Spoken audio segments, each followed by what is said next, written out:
Okay, hello. Happy Friday, everyone. Happy Friday, Thursday. Okay. Yes, Rebecca, hello. All right, so welcome back to our December week 4. Okay, this is the last Form 2 English lesson for the year. Not the last lah. Okay, we still have week 3. Okay, we still have one more class. Okay, some of you lah. All right, anyway, what are we learning today? Let's finish. Today we are finishing our Form 3, Chapter 1. Right? So we have finished our ear, nose, and tongue. Okay, if you're from other class, then it could be a bit different. Okay, so today we are going into our skin. Okay, and we will finish everything on Chapter 1. Okay, so it will be a bit rushy. I'll try to do as fast as I can. Okay, so anyway, let's look at our skin, sense of touch, Deria Sento. Okay, so before that, let's look at our skin layer. Okay, before we look at the receptor, let's look at the skin layer. Okay, so your skin has 3 layers. Okay, the top, we call it epidermis. Okay, the middle one, we call it dermis. And the last layer, we call it a fat layer, lapisan lemak. So, okay, let me explain now. Why do we call it epidermis? Why is it called epi? The meaning of epi means top. Okay, top. Okay, so let's say now, there's a new disease. Okay, let's say there's a new disease in this area. Suddenly in KL, there's a new disease. So in 1 month, this disease infected like 5,000 people. This become an epidemic. What is epidemic? In a short time, when this disease becomes the top disease, is the epidemic. You see, epi means the top, is the top disease now. So epidermis is the top skin. Okay, so you have your dead skin here lah. Okay, your dead skin, it will constantly shed to protect you. Okay, you will shed your skin every day. Okay, you grow new skin every day. All right, so let's look at the receptor then. Okay, I don't like this diagram. Okay, this diagram, okay, it kind of sucks. I will go into the exercise and I'll talk about the diagram there. Okay, because I did think this diagram makes more sense. Okay, so as you can see your skin, okay, you see your skin, you have 5 receptors here. Okay, number 1, at the top one is the pain receptor. Okay, receptor circuit. I'll label here. You look at your notes, okay, while I use the exercise. This is the pain receptor. Okay, so why is pain receptor at the top? Okay, the upper the receptor is in the skin, the more important it is. Okay, because you see, when my pain is so close to the surface, I am very sensitive to pain. Why is pain the closest to the surface? Because pain is the most important sensation, right? Because pain means danger. Our body is the most sensitive to pain. Pain is our most, sensitive sensation because it means danger. All right, so pain is at the top, followed by, okay, what's lower than pain, which is here. This is your touch receptor. Touch is our second most sensitive, sense. Okay, because when you touch something, you can feel something. Okay, let's say when you are touching a piece of leather, when that leather has an imperfection there, you can feel it, right? Even when you touch your skin, even when there's a bump on your skin, you immediately know because your sense of touch is very sensitive. Not that sensitive as pain, but it's good enough.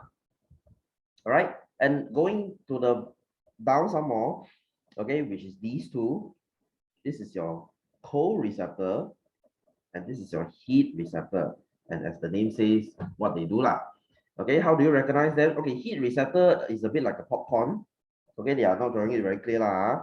But in the exam, if you look at your heat receptor and it kind of look like a popcorn, okay, so I remember it as popcorn is hot. So when you have a heat receptor, okay, it kind of looks like a popcorn. Okay, and of course, they have the same sensitivity. Okay, and then the last one, the most bottom one, is your pressure receptor, tekanan, receptor tekanan. So what is this? When you're pressing your hand on the wall, or when you're weighing something with your hand like this, Okay, when there's heavy touch sensation, your pressure receptor will come into work. So they are almost similar as a touch receptor, but oops. Okay, but your touch receptor is sensitive to light touches, but the pressure receptor will be sensitive to heavy touches. Something like that. Touch receptor almost same as cold.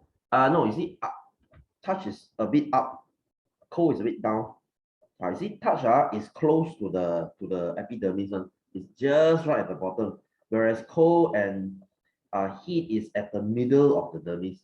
They are always lower than touch. All right, and I'm sure you know what is this now. This is your hair.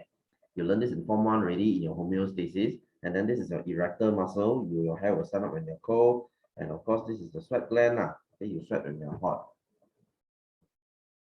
Okay, you just need to know which receptor where they are. All right, this is not too difficult. Okay, so pain, touch, yeah, basically 5 senses. So your skin is very important. And you have to know, your skin covers from your head to your toe. That's a very big organ. Your skin is the biggest organ in the body. They are very important. Okay, that's why there's a special doctor who studies the skin, which is the dermatologist. You think easy? Okay, you think just by studying the skin, so easy? No, it's not. Okay, the skin is really, really complicated. Just by this layer alone, there's like another 7 layers here inside. Okay, there's a layer that produces your dark pigment in your skin, which is called the melanin. This is what makes your skin dark. Okay, so when you are exposed to the sun, your skin turns dark because you produce more melanin at the epidermis, so skin looks darker. Okay, so anyway, the skin is a sensory organ for touch. Okay, organ derya untuk sentuh, largest organ in the body, detects change in temperature, pain, touch, pressure. Okay, so we have 5 receptors. Okay, so I would put my attention here. Please highlight this point. Number 7 is very important. This one is always an exam. Okay, what affects sensitivity of skin? Kepekaan kulit. Okay, what makes some skin very sensitive? For example, your fingertip has very sensitive skin. What makes this part, your elbow, can you see this loose skin here? Why is this not sensitive? Okay, 2 factors. Number 1, thickness of the epidermis. Okay, ketebalan epidermis. Number 1 is, of course, the thickness of your main skin. If your skin is very thick, then you're not sensitive. Okay, so as you can see here, the thicker the epidermis, okay, I'll draw an arrow here. Semakin tebal epidermis, the less sensitive the skin. Kurang peka kulit. Okay, the thicker going up, the less sensitive going down. Okay, common sense lah. If your skin is very thick, you cannot feel anything, right? So that's the thickness. B, okay, the concentration of the receptor, or I like to just say number of receptor. Okay, jumlah receptor. So the more the receptor, okay, the more sensitive the skin. Okay, if you have more receptor, if you have more pain receptor under your skin, you feel more pain lah. It's okay. We just started. Okay, we just finished the skin. Okay, I'll go to the exercise later lah. You learn it from there. Okay, so this is why when you do injection, you do it here rather than your finger. I mean, nobody will inject your finger lah. You all mind. Okay, so why would you of all the places, why is it here? Because here has very thick epidermis and it has very little receptor. So when you go for vaccination, when you inject here, it's not going to feel painful. Yes, you still feel painful because there are still receptors inside. Okay, the nurse will never know whether they will puncture a receptor or not. So they just go for it. But even if you can feel the pain, there's only very little receptor. Even if you feel pain, it's only very slightly. Okay, but you might say, sir, but my vaccination very painful. Hey, if you do it here, it could be worse. This is very good already. Okay, if you want somewhere that is even less painful, God, your butt law. This is why babies they inject on the butt lah. But here's the thing, you go to your school for vaccination. Takkan when you guys queuing up for vaccination, okay, when it's your turn, you stand up and you tell the nurse, boleh cucuk sini and then you take off your pants. That will look so weird. Okay, you can, but hey, I mean, do what you do, okay? But if you must, if you think this is really painful, you don't like it yet, then do it on the butt law. Right. Okay, yeah, so thick epidermis, very little receptor. That's why it's not painful here. Okay, whereas your face has the thinnest epidermis, your face also has the most receptor. Have you realized this? When you're taking a hot shower, okay, when you use the hot water and put it on your body, you're like, okay, this is pretty warm. Okay, but when you put the hot water on your face, you're like, oh my god, why is it so hot? Right? Hot water feels hotter on the face because you have very thin skin here and you have a lot of receptor. That's why your face is the most sensitive skin. Please don't just use soap and wash your face. Please wash it with a face cleanser because your skin is very vulnerable in your face. All right, so where do we use our daily application? Okay, blind men, they read something called Braille. Now, Braille is that blind reading. Next time you go take any leaf, when you see the number 1, 2, 3, 4, the buttons there, when you touch there, you can kind of see, you can feel bumps on it. That's the Braille, okay, for blind people. And even our banknotes also got our money, our paper money. You go to, you take your $50 or $10, you look at the top right corner, there's a shape there, one like 2 dots, 3 dots, or a square. That's to tell how much money a blind man is paying. Okay, that's Braille. All right, so injections are given at the upper arm. Okay, told you this already because it's less sensitive. Okay, mother tests temperature of baby's milk by placing a few drops of milk on the back of her hand. Okay, here is very sensitive to pain. Carpenter use hand to feel piece of wood is working as smooth enough. There I see, because the sense of touch is very sensitive. When you're feeling a piece of wood, when you're touching it, you're like, okay, this is smooth enough. Because your sense of touch is actually really, really sensitive. Okay, can that will be for our skin. It is very easy. So you see, you learn the eyes first, the hardest first. O syllabus, last time when I learned the skin first, I was like, so easy. And then as it gets more difficult, why is it more? And then the last we learn the eye. Oh my goodness, like wow, why 14 parts? You see, now they do it good. They put the part for you first, and then you learn the easy. You see, skin is very straightforward. Nothing you need to say. All right, so let's look at stereoscopic and monocular vision. Okay, so last week, I mean, if you have attended my week 3 class, we have learned what is stereophonic hearing. Okay, what does it mean by stereo? Stereo means both sides. Okay, nose and tongue. Yeah. Okay, if you, this is week 4, you learn it on Friday. Okay, so stereophonic. Why is it called phonic? Because earphone. Phone is your ear. Stereophonic means both sides of the ear. Because stereo is both sides, both sides of the ear, stereophonic. So now, stereoscopic. Okay, what is scope? Scope is eye, lor. Week 4 language, yeah, I know it sounds weird. That's why. Okay, that's why this week's syllabus is like a bit covered, so we have to learn week 4 first. I mean, unless you came on week 1, I mean, you came on Monday to learn week 3 now. And then it will be a bit upside down. Okay, so anyway, stereoscopic scope is eye. Microscope, telescope is using your eye. So stereoscopic is both sides of the eye. Monocular is one side of the eye. Okay, stereo is both sides. Mono is one side. Okay, so what is this? Okay, so what is this? So your stereoscopic, okay, you haven't learned the ear, never mind. Okay, you will learn this on Friday, tomorrow. So stereoscopic is when both of the eyes are at the front. Can you see? Both eyes are at the front. Monocular, the eyes are at the side. Okay, the head, they are at the side. So stereoscopic, you see, each eye, this is the left eye's vision, this is the right eye's vision. And then can you see there's an overlap? There's an overlap of vision at the front. So what makes this stereoscopic very good? I'll surely give you the main point. Okay, it is very accurate. You use both sides of your eye to see something, it gets very accurate. Scopic is scope, microscope, telescope. Scope is your eye lah. Okay, phonic is ear, phone earphone, scopic, scope. Every time you exam, you ask the teacher, what's the scope? Scope is how much they cover lah. What should you read? Scope. Can when you're using a sniper, that's the one you use, that's the scope lah.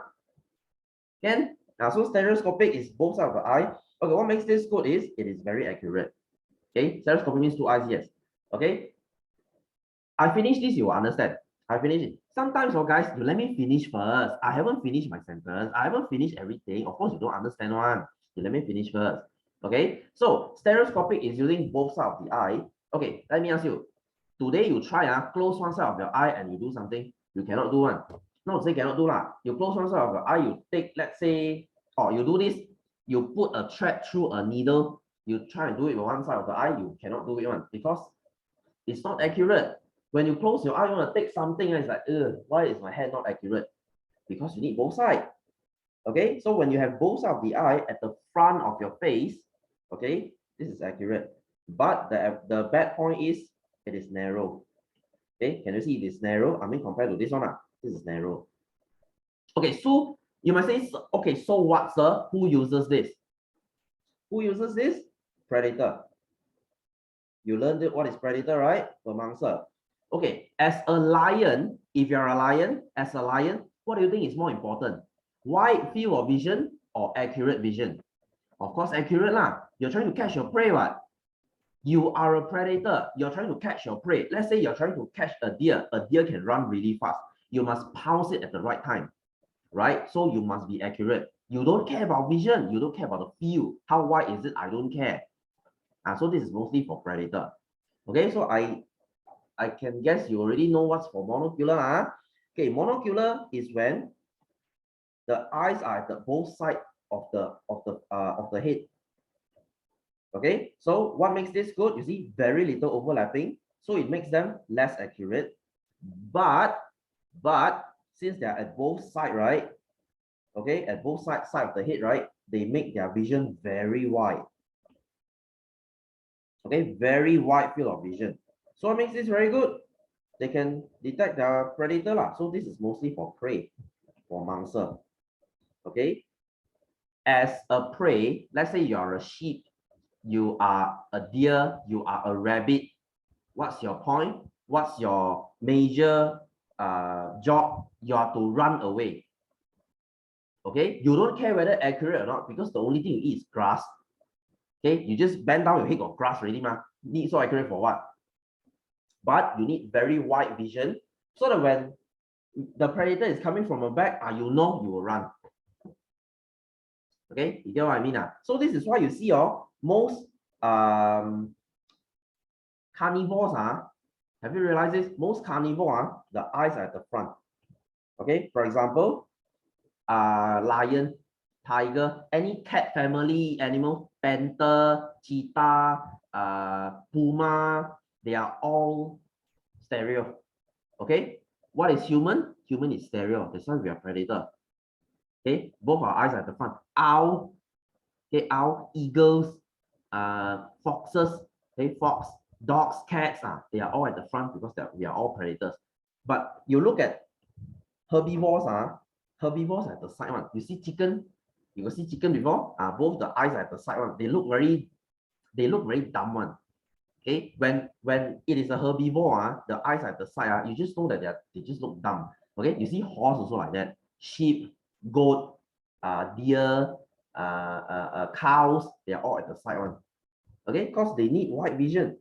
They don't care whether they can hunt something. Their job is just to run. Okay, so can you understand now? Stereoscopic vision and monocular vision. Why is it not monoscopic? I don't know. Okay, it's just like they just put monocular. Okay, so stereoscopic and monocular. Okay, you understand? This is I don't know why they put this vision here. I also a bit blur case. They should put it at the eye part there. Suddenly they put it here. I also blur. Okay, anyway, so let's look at our frequency of animal hearing. You learned this in Form 2 already. Remember, your Form 2 chapter 9, when you learn about frequency of hearing, okay, your sound chapter. This I'll leave up to you to read. Sensory organ that ensure the continuity of animal. Okay, some animals they have certain special senses. Okay, I'll leave up to you to read this one. I'll put a cross here because this is not very important. Okay, culars, yeah, binoculars, binoculars, use binoculars to see what. Right. Okay. Yes, Jerry. Hello. Ni hao. Okay. So anyway, as I was saying, like for snake, I'll give an example. For snake, snake has something called Jacobson organ. What is this thing for? Okay, what is this thing for? Jacobson organ.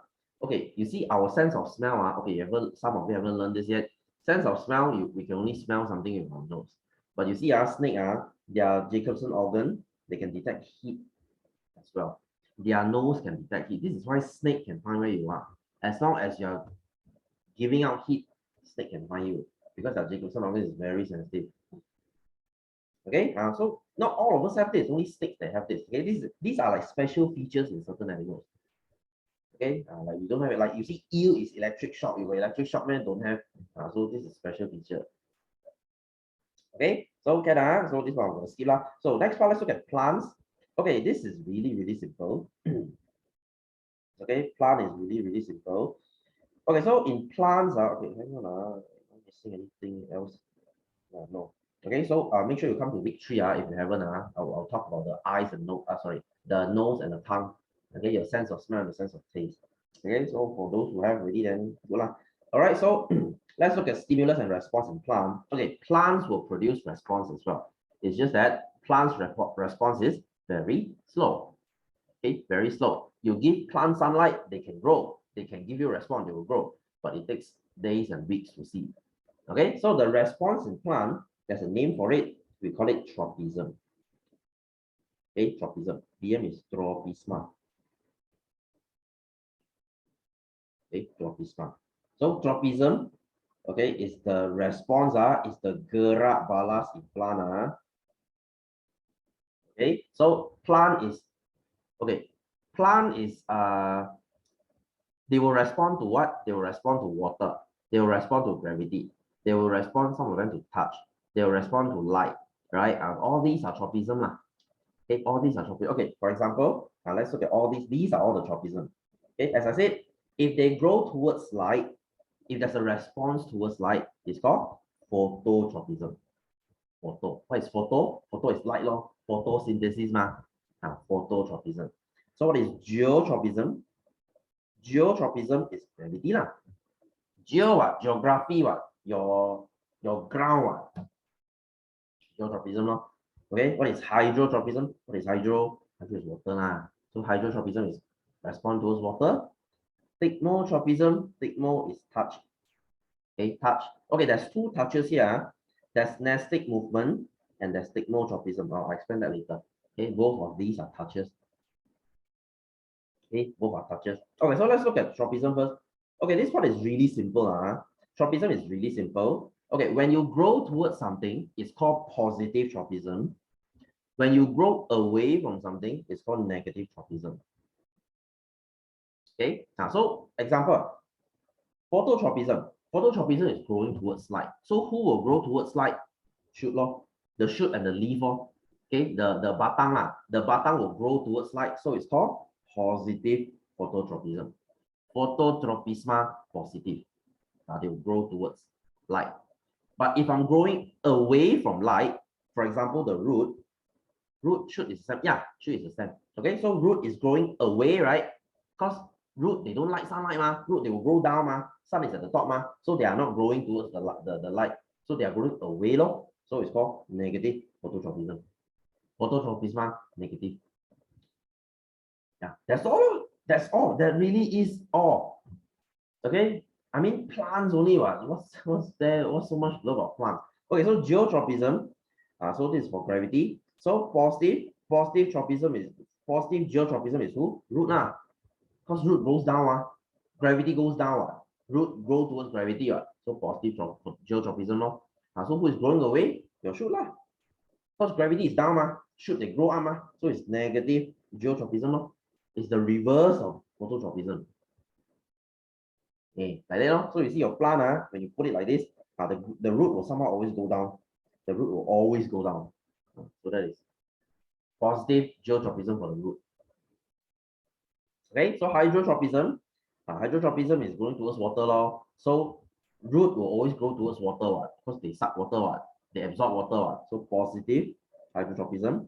Shoot, do you see shoot growing towards water? No, so it's negative hydrotropism. What's the difference between shoot and stem? Actually, stem is bigger, shoot is smaller. Some trees, they have one stem, they have many shoot. Okay, all the small shoot. So that's the difference now. Okay, then I'm not asking for this, don't worry. Okay, so as you can see here, As you can see here, okay, what is this? This is your silica gel. Okay, this okay, which makes this very dry here. Okay, this is very dry here. So you put wet sponge here or wet cotton here. So what will happen is the root will grow up, right? Because root always want water, ma. Shoots are substance, yeah, you can say so. You can say so. Okay, so root grows up, ma. So you can call this positive hydrotropism because they grow towards water, but they are not growing down. Oh. So this is negative geotropism. You get what I mean? You get what I mean? So that means the okay, root, if the water is down there, root is always positive geotropism, positive hydrotropism. But in this case, since the water is up here, I still show positive hydrotropism, but now I show negative geotropism because I'm going away from the gravity. No choice. I need water. So I go away from gravity, because water is more important than gravity. Okay. So last two, thigmotropism and nestic movement. Okay, very easy to recognize them. Thigmotropism is when they grow. Yeah, water is more important. Well, you need water to survive. Gravity doesn't mean you survive, right? Okay, so thigmotropism is when you climb to other things. Okay, this is mostly only for tendrils. Okay, in Mandarin it's called 攀岩植物 tendril. Okay, tendril when you wrap around something like your orchid, like your watermelon, like your cucumber, bitter gourd. So they are thigmotropism. Okay, so it is touch because you're not really touching them, but when they touch a certain structure, they will climb onto it. It's called thigmotropism. Not all plants have this, only tendrils that have this. Okay. In BM it's called pseudopoud, I think. Okay, tendril is called pseudopoud. That means to climb onto something. Okay, nestic movement is also touch, but this is sort of a quick response. Okay, you touch them, they immediately respond. For example, your why should negative? No idea, no idea. Okay, you can ignore this thing. Okay, never mind. Okay, because thigmotropism usually they don't ask for negative positive. Okay, as long as you have it, then it's thigmotropism already. Okay, so anyway, nestic movement is any fast movement by the plant. For example, your mimosa plant. Here's mimosa, the 含羞草. Okay, then the grass, you touch it, then the leaf will close on it. That's the one. Okay, mimosa. That's nestic movement. Okay, pergerakan nestic. And of course, your what is this thing called again? Okay, the fly catcher. When there's a fly dropping on it, it will close one. The thing is also nestic. Okay, as you can see, this is fast movement. Not all plants will produce fast movement. Most plants are very slow. You give, like I said just now, you give it light, it's going to take a while for them to respond. Okay, plants are a bit slow. Okay, can you understand? So the last part is really easy Okay, so like I said, if you haven't attended week 3 class, which is the skin, the nose and the tongue one, okay, please do so tomorrow. All right, so let's look at our exercise. I'll try to finish this by today. Okay, so follow this diagram. Don't follow the textbook diagram. This diagram is from textbook. I really hate it because you see, cold, touch, and heat. Why do they all look the same? And why are they all at the same level? You see, you call yourself the textbook, or then you draw it properly. That's why I hate this diagram. Okay, if I cover these three, how do you know which is cold? How do you know which is hot? How do you know which is touch? Who the hell knows? Okay, I hate this stupid diagram. They change textbook like once every 10 years. Do it right okay, but apparently they can't. I seriously hate this stupid diagram. Okay, this makes more sense. You see, now this one I can easily recognize. Touch is at the top here. Okay, heat is the one that looks like popcorn. Cold is the one that looks smooth. Everybody understands. Okay, so anyway, label the 3 layers of the skin. Okay, so your skin has epidermis. Okay, and of course the middle is dermis. Okay, and this is your fatty layer or fat layer. Okay, lapisan lemak. The layer of skin that you can pinch up is your fatty layer. Can you see? Can you see? Okay. Mine is a bit thin because I exercise a lot, so mine is quite thin. So if yours is very fat, exercise go and jog more Okay. So anyway, talking about this dermis, I have to talk about something that is applicable to here. Okay.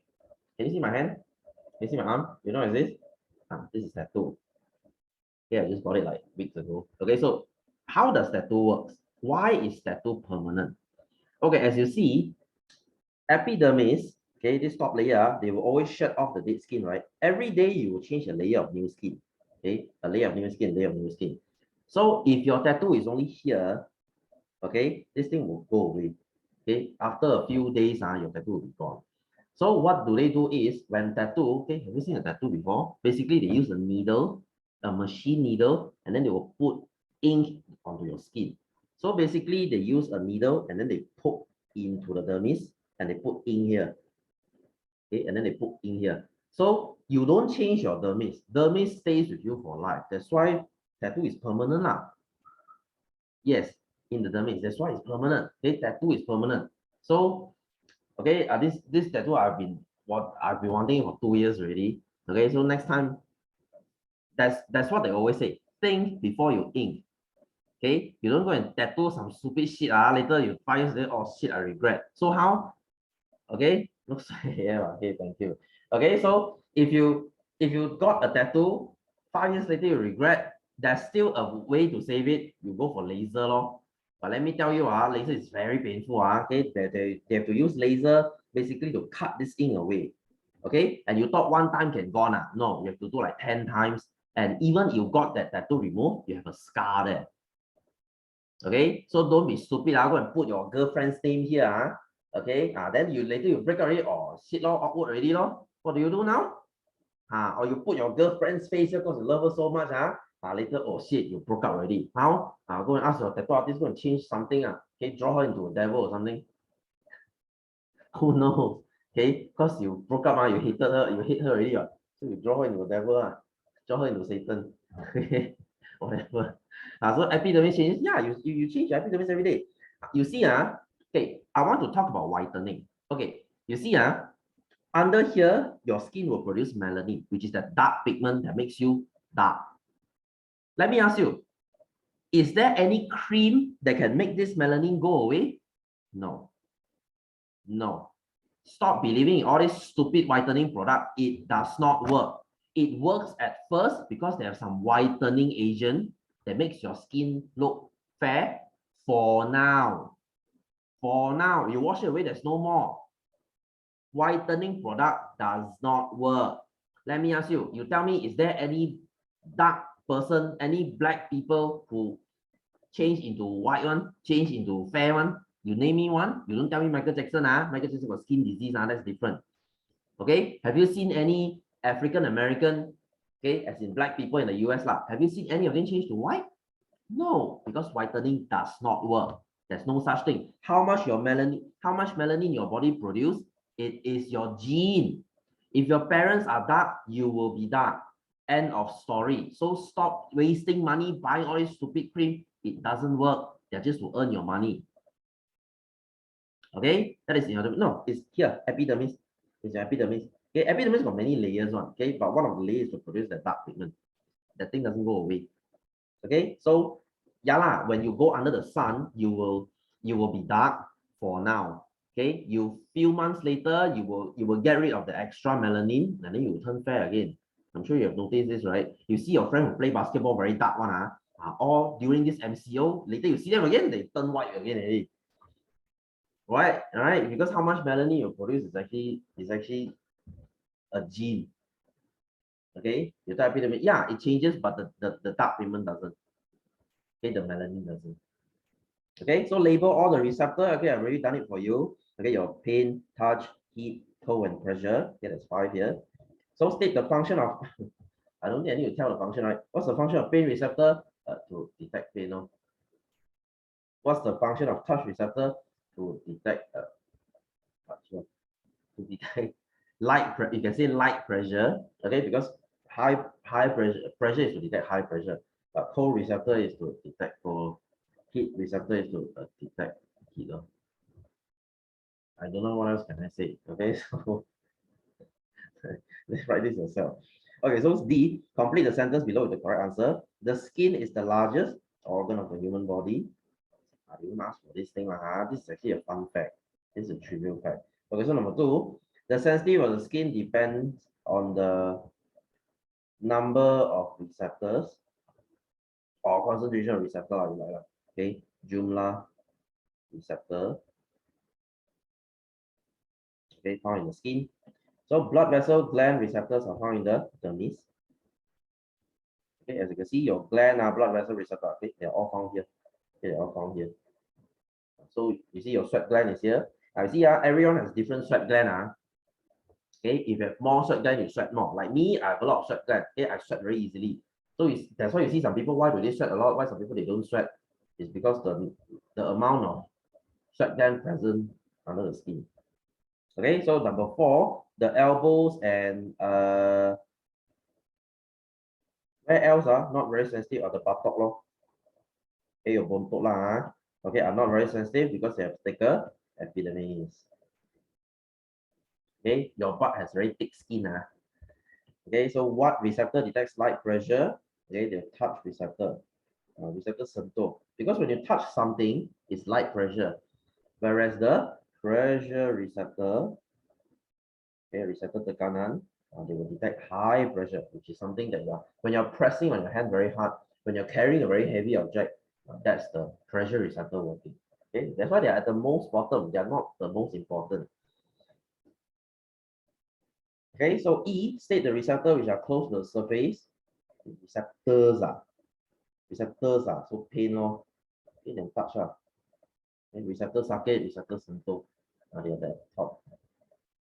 So F2 aspect of the structure of the skin that determines the level of pain. So what determines the level of pain? Basically, what determines sensitivity lah. Okay, that's your number of receptor. Okay, number of receptor, and of course your thickness of epidermis. Okay, ketebalan epidermis. The thicker your skin is, the less sensitive it is. Okay, for obvious reason. Okay, next, number 13. This is a very common experiment. Okay, you will see this question a lot in exam. Okay, what is this? So you prepare 3 set of this. Okay, this is a cork. Okay, the mousse, and then this is the toothpick. So you make 1 toothpick, 2 toothpicks, and 3 toothpicks. Okay, and then you ask your friend to close your eye. You test him here. Okay, maybe you take the 3 toothpick, you poke him. You ask him how many toothpick is this? You take 2, randomly you take toothpick among these 3, you put here, you sting here. See if you can detect any difference. Most likely, if this part, okay, this is not sensitive, right? They all will feel like 1 toothpick. I use 3 toothpick, it feels like 1. 2 feels like 1. 1 feels like 1. Everything feels like 1 because this is not sensitive. Right? This is not sensitive. Small changes you don't know. But whereas your finger, do you think if I use 3 toothpick and poke your finger, you can feel it? Of course. Because your finger is very sensitive. Now, this is a very simple experiment to test sensitivity. All right, so as you can see, a blindfolded student was slightly pricked on his foot sole. Foot sole is where your 脚跟, your high heel, your heel basically your foot sole, by using a set P and the following set Q and R. Okay, the sensation of number of toothpick was recorded. So as you can see, if you poke his foot sole is not sensitive. It has very thick skin because it's your feet. Okay, so you use PQR. You see the guy also feels 1. It feels like 1 toothpick because it's not sensitive. Whereas if you poke on the fingertip, predict So 1, 2, 3 lah. Okay, if I use this one to poke you, you will feel there's 1 toothpick. If I use this, you feel 2. If I use this, you feel 3 because it's very, very obvious. Okay, because the fingertip is really sensitive. Okay, so B, based on the information and result in A, give one comparison regarding the sensitivity at different part of the body. So you can say the fingertip is more sensitive than the foot sole. Okay, ujung jari lebih pekat daripada tapak kaki. Jadi tapak kaki atau tumit kaki tapak kaki. Itu based on foot. Okay, you get the point. So C, Why does pain receptor located near to the surface of the skin? Okay, why do you have pain receptor at the surface? Okay, because it's the most sensitive. Okay, Darling sensitive, Darling Perker.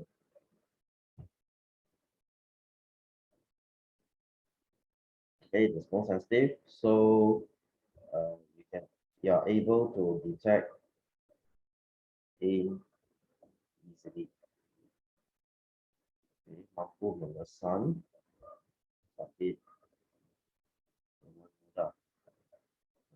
You must be able to detect pain easily because pain is danger, like I said.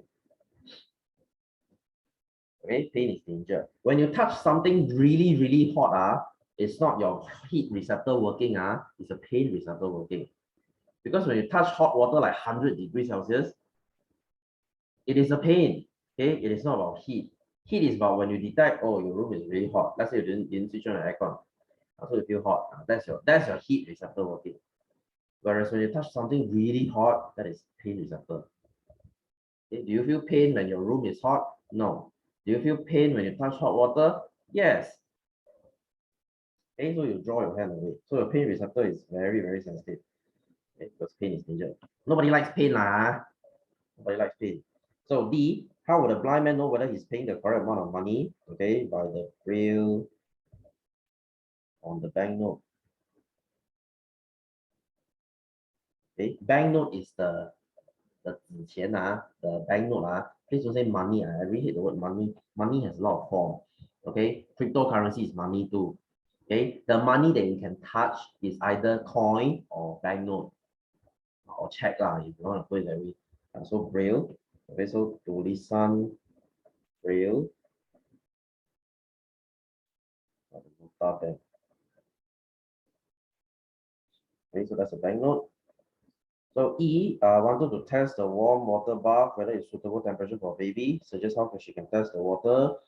Okay, by using the back of the hand. Okay, menggunakan tangan. Okay, back of the hand here. Or you want to use the wrist also can. This is also very sensitive. Why? Because it is sensitive. Heat. Teka terhadap other. Very sensitive to heat. This one can feel it very, very easily. So F. Carrie wanted to test her baby's milk whether it's suitable warm to consume by the baby. How can she test the milk? You can actually use the same thing. If you don't want to use the back of the hand, you can use the wrist. Gunakan lengan. Is it called lengan? Is wrist called lengan or is wrist called in DM? I think it's lengan. Okay, if I'm not mistaken. Okay, so you can either use the wrist or here. So these two places that are very sensitive. That's why you see when you bathe a baby, you will take this hand here and then you will touch the water and kind of feel what's the temperature here. Okay, because the babies are very sensitive because babies have very thin skin. Okay, that's why baby skin is very sensitive. Okay, so next table below shows the pain threshold. What is pain threshold? Threshold means how much you can tahan. Okay, how much you can tahan. So if your pain threshold is very high, that means you can tahan a lot of pain. Like you see upper arm, okay, you can tahan 7. Whereas your forearm, which is here, you can tahan 2. That's why you don't inject here. Okay, obviously. So Amin suffers from allergy, require injection. If doctor wants to give you injection, which part of the body will be chosen? Of course, the upper arm. Okay, atas lengan. Why? It has very high pain threshold. Okay, daya tahan sakit tinggi. Okay, so he will feel less pain. Kurang sakit. Okay, they're going to inject here. I see Q question 3. Yeah, sure. Give me 5 minutes, guys. I'm going to the toilet for a while.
Okay, hello, welcome back. Okay, where is your risk? Risk is here. Risk what? Okay, so anyway, number 14, this is your stereo and your mono already lah. So state the location of the eyes. Okay, so for P is at the front, for Q is at the side. Okay, pada depan, hadapan lah. Hadapan kepala. This is pada sisi kepala. Okay, at the side. So state the type of vision. P is obviously your stereoscopic. Okay, Q is your monocular. Okay, stereoscopic vision, monocular vision just too lazy to write that penglihatan stereoscopic, penglihatan monocular. So compare the visual field. Visual field is how wide, medan penglihatan. So for P is narrow, for Q is wide. Okay, visual field only, they don't know whether it's accurate or not. So B1, explain how deer's vision can avoid itself from being pouncing by its predator. Okay, so deer has monocular vision.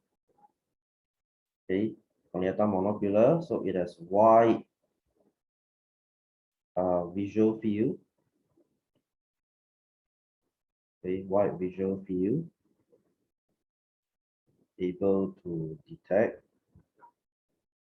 predator easily.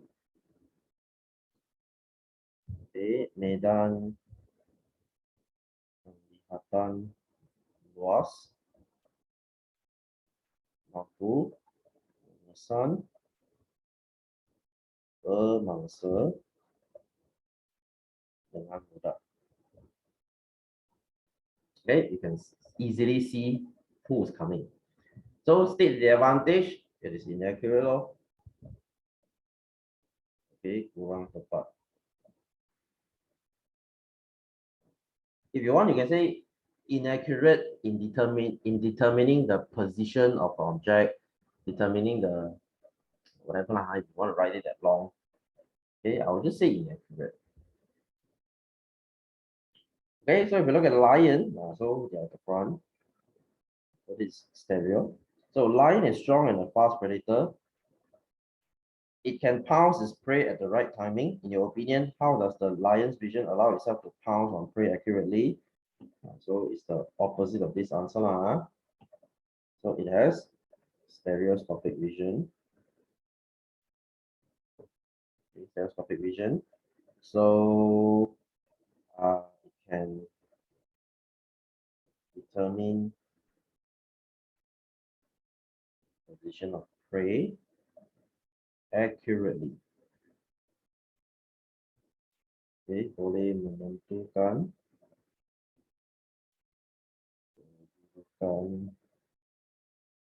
mangsa dengan tepat.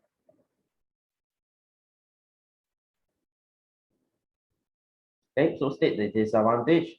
Reverse also is narrow visual field. Okay, medan penglihatan yang sempit. Okay, narrow is sempit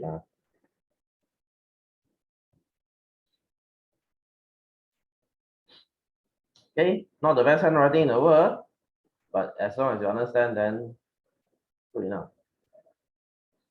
Okay, I'm trying to rush now because I'll try to cover as much as I can. All right, so this one I'm gonna skip because it's basically the same thing. The same thing. This one you do it yourself. Okay, the special organ by special animals. I'm not gonna go into this. Okay, so let's look at 16. Let's look at your this is your phototropism, as I say. Okay, the diagram below shows the apparatus to investigate the response of plants to light. Plant J is placed in a box with the opening at the side as here. Plant K is placed in an open space with sufficient natural light. So this one is doing nothing. This one is put in a box. So take the correct bracket here. Already. Okay, so B, what is the function of the apparatus K? So why are we doing one more set? We do one set enough lah. Okay, to prove that the plant is coming out.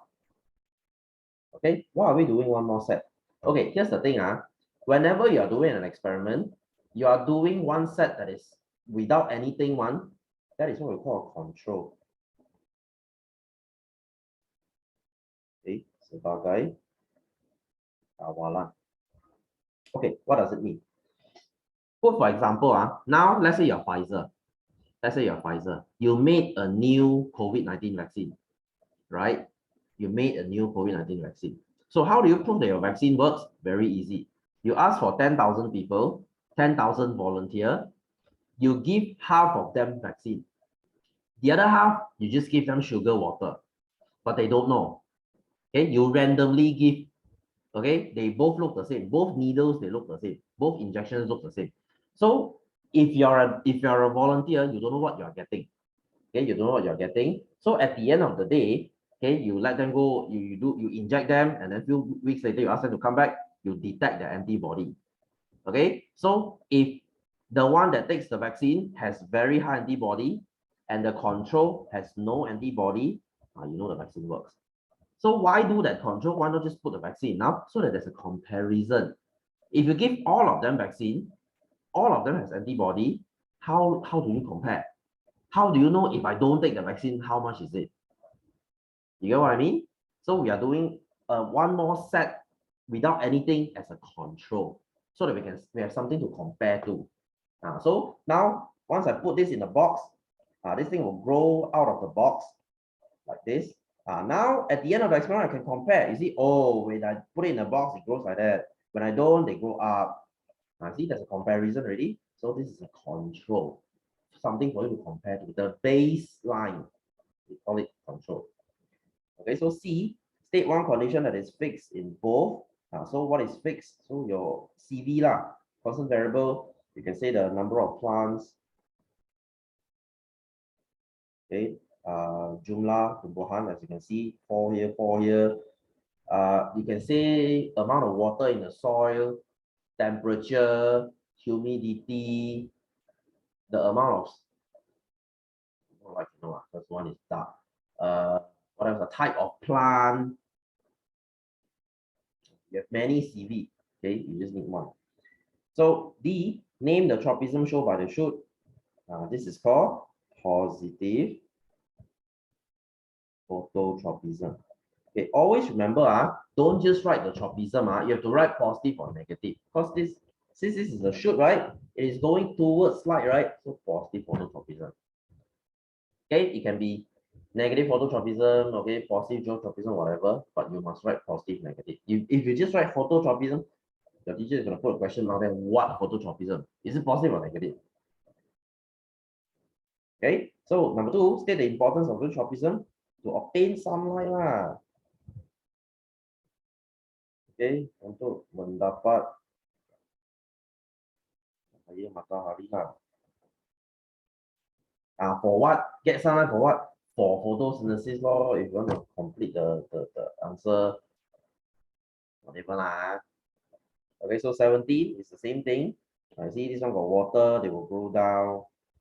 Okay, so you can say this is positive hydrotropism, and this is positive geotropism. Because it's growing towards water, it's growing towards gravity. Whereas this one, okay, it's positive hydrotropism, okay, because this one will go up. But this is negative geotropism. I'm not going down, I'm going up. So I'm fighting gravity. So it's negative geotropism.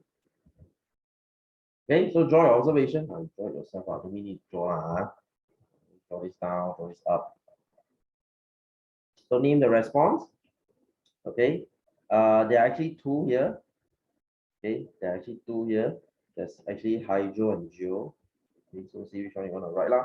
But I will write hydro lah, because in this case, water is more important. Okay, positive hydrotropism. Why is it important? To obtain water. Okay, function of silica gel. Silica gel is that pack of thing in your biscuit that says do not eat. Whenever you buy any packaging food, okay, packaged food, it has that packet inside that says do not eat. That's a silica gel. Okay, that's to dry the air.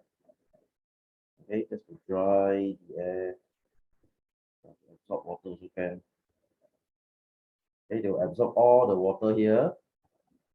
Then this thing will turn to this part, the surrounding will be dry. There's no water at the surrounding. Okay, so that's all, I guess. Okay, you want to go home and finish this. Okay, there's not much, like 2 questions left. Okay, so again, as I said, the answer I will put it in Google Classroom. Please go and check there. Okay, so for those who still have one more class, week 3, make sure you come tomorrow. So for those who have already attended week 3, I guess this is I will see you again next year. All right, so go and enjoy your 2 weeks holiday. Okay, you'll come back as a form 3. Okay, happy holidays to you all. Happy Merry Christmas and Happy New Year to you all. I'll see some of you next year. Okay, so do take care of yourself. I'll see you and bye-bye.